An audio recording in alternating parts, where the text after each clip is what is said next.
So the men fought on like a mass of whirling fire. A swift Antilochus raced the message toward Achilles.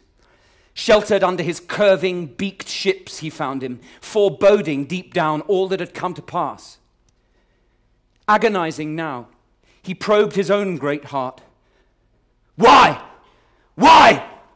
Our long-haired Achaeans routed again, driven in terror off the plain to crowd the ships. But why? Dear gods, don't bring to pass the grief that haunts my heart. The prophecy that mother revealed to me one time. She said, the best of the Myrmidons, while I lived, would fall at Trojan hands and leave the light of day. And now he's dead, I know it. Menoetius' gallant son, my headstrong friend. And I told Patroclus clearly, once you have beaten off the lethal fire, quick, come back to the ships. You must not battle Hector. As such fears went churning through his mind, the warlord Nestor's son drew near him now, streaming warm tears to give the dreaded message. Ah, son of royal Peleus, what you must hear from me. What painful news. Would to God it had never happened. Patroclus has fallen. They're fighting over his corpse. He's stripped naked. Hector with that flashing helmet. Hector has your arms.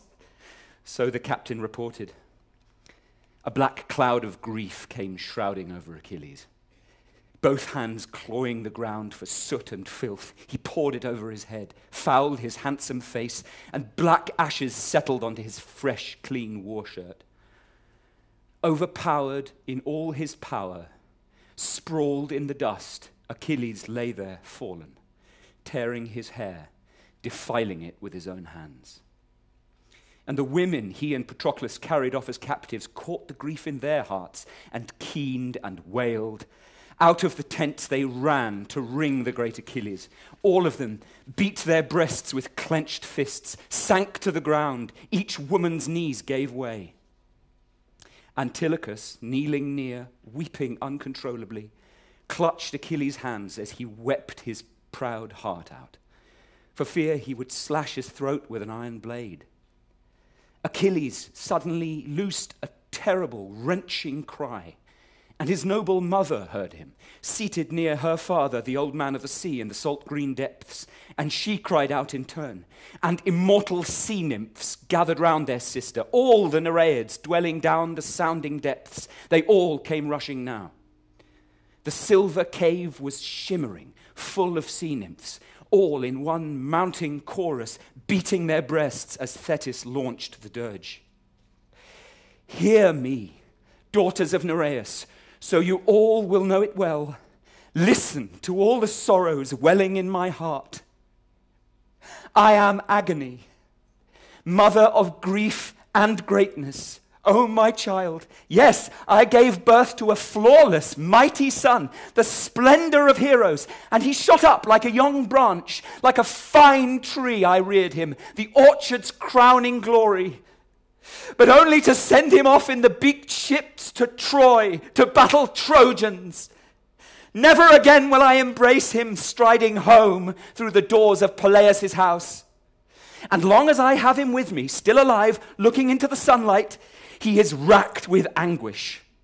And I go to his side. Nothing I can do can help him. Nothing. But go I shall to see my darling boy, to hear what grief has come to break his heart while he holds back from battle. So Thetis cried as she left the cave, and her sisters swam up with her, all in a tide of tears, and billowing round them now, the groundswell heaved open. And once they reached the fertile land of Troy, they all streamed ashore, row on row in a long cortege, the sea nymphs filing up where the Myrmidon ships lay hauled, clustered closely round the great runner Achilles. As he groaned from the depths, his mother rose before him, and sobbing a sharp cry, cradled her son's head in her hands. And her words were all compassion, winging pity. My child, why in tears? What sorrow has touched your heart? Tell me, please, don't harbor it deep inside you. Zeus has accomplished everything you wanted, just as you raised your hands and prayed that day. All the sons of Achaea are pinned against the ships, and all for want of you. They suffer shattering losses. And groaning deeply, the matchless runner answered, Oh, dear mother, true. All those burning desires Olympian Zeus has brought to pass for me. But what joy to me now. My dear comrade's dead. Patroclus, the man I loved beyond all other comrades, loved as my own life, I've lost him. Hector's killed him, stripped the gigantic armor off his back, a marvel to behold. My burnished gear! Radiant gifts the gods presented Peleus that day they drove you into a mortal's marriage bed. I wish you'd lingered deep with the deathless sea nymphs, lived at ease, and Peleus carried home a mortal bride. But now, as it is, sorrows, unending sorrows, must surge within your heart as well for your own son's death. Never again will you embrace him striding home. My spirit rebels. I've lost the will to live, to take the stand in the world of men, unless, before all else, Hector's battered down by my spear and gasps away his life, the blood price for Patroclus. Menoetius, his gallant son, he's killed and stripped. But Thetis answered, warning through her tears, You're doomed to a short life, my son, for all you say. For hard on the heels of Hector's death, your death must come at once. Then let me die at once, Achilles burst out, despairing, since it was not my fate to save my dearest comrade from his death.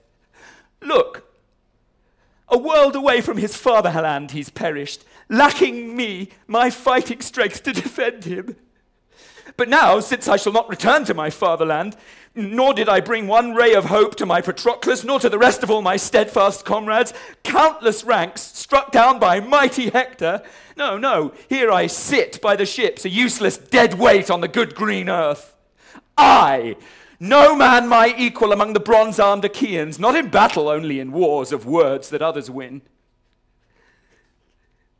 If only strife could die from the lives of gods and men, and anger that drives the sanest man to flare in outrage, bitter gall, sweeter than dripping streams of honey that swarms in people's chests and blinds like smoke, just like the anger Agamemnon, king of men, has roused within me now. Enough. Let bygones be bygones. Done is done. Despite my anguish, I will beat it down, the fury mounting inside me, down by force. But now I'll go and meet that murderer head on, that Hector who destroyed the dearest life I know. For my own death, I'll meet it freely whenever Zeus and the other deathless gods would like to bring it on. I'll lie in peace once I've gone down to death. But now, for the moment, let me seize great glory and drive some woman of Troy or deep-breasted Dardan to claw with both hands at her tender cheeks and wipe away her burning tears as the sobs come choking from her throat. They'll learn I refrained from war a good long time. Don't try to hold me back from the fighting, mother. Love me as you do, you can't persuade me now. The goddess of the glistening feet replied, Yes, my son, you're right. No coward's work to save your exhausted friend from the headlong death. But your own handsome war gear lies in Trojan hands, bronze and burnished, and Hector in that flashing helmet. Hector glories in your armor strapped across his back. Not that he will glory in it long, I tell you. His own destruction hovers near him now. Wait. Don't fling yourself in the grind of battle yet. Not till you see me coming back with your own eyes. Tomorrow, I will return to you with the rising sun, bearing splendid arms from Hephaestus, god of fire. With that vow, she turned away from her son and faced and urged her sisters of the deep. Now down you go in the ocean's folding gulfs to visit father's halls, the old man of the sea, and tell him all. I am on my way to Olympus heights, to the famous smith Hephaestus. I pray he'll give my son some fabulous armor full of the god's great fire. And under a foaming wave her sisters dove as glistening-footed Thetis soared toward Olympus to win her dear son an immortal set of arms. And now, as her feet swept her toward Olympus, ranks of Achaeans, fleeing, man-killing Hector with grim, unearthly cries, reached the ships and the Hellespont's long shore. As for Patroclus, there seemed no hope that Achaeans could drag the corpse of Achilles, his comrade, out of range. Again, the Trojan troops and teams overtook the body, with Hector, son of Priam, storming, fierce as fire. The helmed Aeantes could no more frighten Hector, the proud son of Priam, back from Patroclus' corpse, than shepherds out in the field can scare a tawny lion off his kill when the hunger drives the beast claw mad. And now Hector would have hauled the body away and won undying glory if wind-swift Iris had not swept from Olympus, bearing her message. Peleus' son must arm, but all unknown to Zeus and the other gods, since Hera spurred her on. Halting near, she gave Achilles a flight of marching orders. "To arms, son of Peleus, most terrifying man alive! Defend Patroclus! It's all for him, this merciless battle pitched before the ships. They're mauling each other now. Achaeans struggling to save the corpse from harm, Trojans charging to haul it back to windy Troy. Flashing Hector's far in the lead, wild to drag it off, furious to lop the head from its soft tender neck and stake it high on the city's palisade. Up with you! No more lying low. Writhe with shame at the thought Patroclus may be sport for the dogs of Troy. Yours, the shame will be yours, if your comrade's corpse goes down to the dead defiled." Achilles broke in quickly. "How can I go to war? The Trojans have my gear, and my dear mother told me I must not arm for battle, not till I see her coming back with my own eyes. She vowed to bring me burnished arms from the god of fire. I know of no other armor. Whose gear could I wear? None but Telamonian Ajax's giant shield, but he's at the front, I'm sure, engaging Trojans, slashing his spear to save Patroclus' body." Quick as the wind, the goddess had a plan. "We know, we too, they hold your famous armor. Still, just as you are, go out to the broad trench and show yourself to the Trojans. Struck with fear at the sight of you, they might hold off from attack, and Achaea's fighting sons get second wind, exhausted as they are. Breathing room in war is all too brief." And Iris, racing the wind, went veering off as Achilles, Zeus's favorite fighter, rose up now. And over his powerful shoulder Pallas slung the shield, the tremendous storm shield with all its tassels flaring. And crowning his head, the goddess swept a golden cloud, and from it she lit a fire to blaze across the field. As smoke goes towering up the sky from out a town cut off on a distant island under siege, enemies battling round it, defenders all day long trading desperate blows from their own city walls, but soon as the sun goes down, the signal fires flash, rows of beacons blazing into the air to alert their neighbors, if only they'll come in ships to save them from disaster. So now, from Achilles' head, the blaze shot up the sky. He strode from the rampart, took his stand at the trench, but he would not mix with the milling Argive ranks. He stood in awe of his mother's strict command. So there he rose and loosed an enormous cry. And off in the distance, Pallas shrieked out too and drove unearthly panic through the Trojans. Piercing loud as the trumpet's battle cry that blasts from murderous raiding armies ringed around some city, so piercing now the cry that broke from Achilles.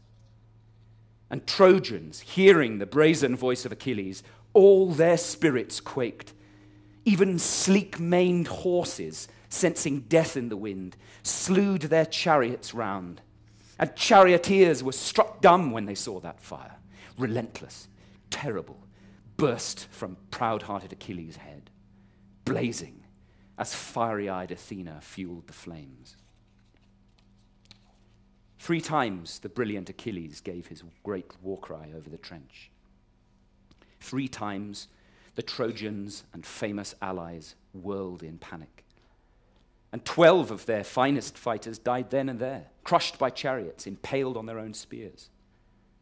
And now the exultant Argives seized the chance to drag Patroclus' body quickly out of range and laid him on a litter. Standing around him, loving comrades mourned, and the swift runner Achilles joined them, grieving, weeping warm tears when he saw his steadfast comrade lying dead on the bier, mauled by tearing bronze, the man he sent to war with team and chariot, but never welcomed home again alive.